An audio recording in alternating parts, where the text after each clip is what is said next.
Halo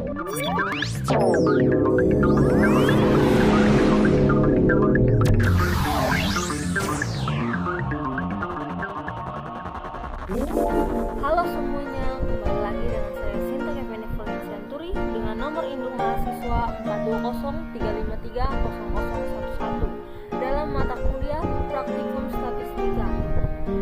Sebelumnya saya berterima kasih kepada dosen pengampu Praktikum Statistika yaitu Bapak Sudianto Mandulang dan juga kakak-kakak asisten laboratorium yaitu Kanovan Setiadi Tindawan dan juga Karana Arditasari. Materi selanjutnya yang akan kita bahas yaitu uji hipotesis, di mana uji T satu sampel. Sebelumnya kita harus mengetahui apa itu uji T tersebut.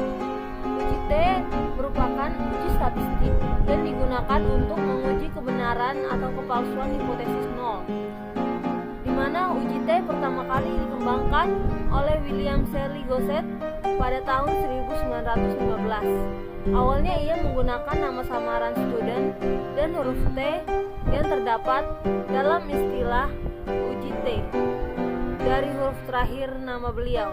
Uji T ini disebut juga dengan nama student T. Sampel yang diambilnya secara acak dari populasi berdistribusi normal dan datanya berskala interval atau rasio. Kegunaan uji T ini yaitu yang pertama adalah alat analisis untuk menguji satu populasi atau dua populasi, dan yang kedua adalah membandingkan dua min untuk menentukan apakah perbedaan rata-rata tersebut perbedaan nyata atau karena kebetulan saja.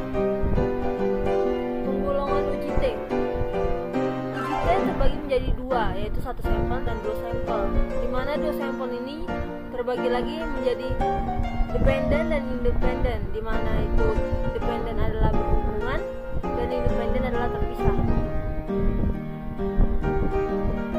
Kita masuk pada uji T satu sampel. Uji T satu sampel adalah salah satu uji dalam analisis data yang melibatkan satu kelompok sampel dan menggunakan distribusi T student dalam pengambilan keputusannya. Uji ini termasuk dalam uji parametrik sehingga memerlukan beberapa asumsi yang harus dipenuhi oleh data sebelum melakukan pengujian.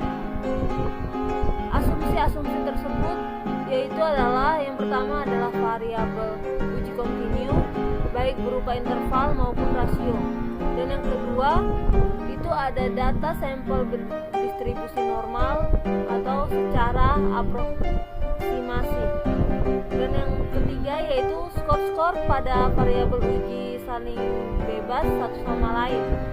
Tujuan dari uji ini pada umumnya adalah untuk menguji perbedaan statistik antara nilai rata-rata populasi dengan suatu nilai tertentu, di mana nilai yang dihipotesakan. Berikut adalah rumus untuk menghitung uji T satu populasi, di mana T hitung sama dengan koefisien T, lalu X bar itu adalah rata-rata sampel, mu-nya itu min populasi S, dan N-nya itu banyaknya sampel. Kriteria pengambilan keputusannya yaitu yang pertama, H0 diterima ketika T hitung lebih kecil dari T tabel. Sebaliknya, H0 ditolak ketika T hitung lebih besar dari T tabel. Atau jika signifikansi lebih kecil dari alfa, maka H0 ditolak dan HA diterima. Selanjutnya saya akan mendemonstrasikan bagaimana uji T ini masuk ke dalam program SPSS. Baik, di sini saya sudah menyiapkan data sampel yang akan kita gunakan untuk mencari uji T pada program SPSS ini. Langsung saja, langkah pertama yang kita gunakan yaitu kita klik analyze, lalu kita klik compare means, lalu kita pilih menu one sample T. Di sini kita masukkan daya tahan lampu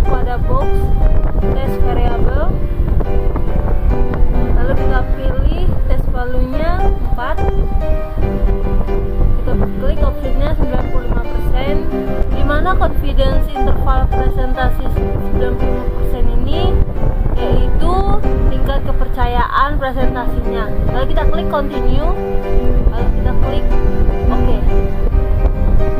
Maka output akan keluar seperti ini. Dalam output ini terdapat dua tabel, di mana tabel yang pertama ini yaitu tabel one sample statistic. Di tabel ini terdapat N, di mana N-nya ini 25. Di sini N ini adalah jumlah data sampel yang kita gunakan. Lalu juga terdapat min, yaitu 4,84. Min ini adalah rata-rata dari daya tahan lampu pada data yang kita gunakan. Lalu terdapat standar deviation, di mana standar deviation-nya itu 1,650. Lalu di sini juga terdapat standar error min-nya, di mana nilai standar error min-nya 0,330. Pada tabel pertama ini kita fokuskan pada min-nya, di mana daya tahan lampu menghasilkan min 4,84. Nah, ternyata di sini HO ditolak. Kenapa ditolak? Karena pada pernyataan pada H0 sama dengan 4 yang harusnya diterima, tapi dalam output SPSS dengan berdasarkan data yang kita masukkan memperoleh nilai 4,84. Nah, artinya pada tabel ini HO-nya ditolak dan H1-nya yang kita terima. Selanjutnya kita masuk pada tabel yang kedua. Kita lihat tabel yang kedua ini, yaitu tabel one sample test, di mana terdapat nilai T-nya itu 2,545, di mana T ini bisa dicari dengan rumus yang telah saya paparkan pada PowerPoint tadi. Dan ini nilai DF-nya itu 24, di mana cara mencari DF ini yaitu jumlah data sampel dikurang 1. Jadi di sini 25 dikurang 1 jadi 24. Lalu terdapat juga nilai signifikannya yaitu 0,018. Lalu terdapat juga mean difference-nya 0,840. Tabel one sample test ini tujuannya itu untuk mengetahui apakah H0-nya diterima atau ditolak. Caranya yaitu dengan kita fokus pada signifikan, pada daya tahan lampu. Apakah nilainya lebih dari 0,05 atau kurang dari 0,05. Jika nilai signifikannya lebih dari 0,05, maka H0-nya akan kita terima. Tapi jika kurang dari 0,05, maka H0-nya otomatis ditolak. Jadi kesimpulan yang kita ambil pada uji coba kali ini adalah H0 ditolak dan H1 diterima. Maksudnya berdasarkan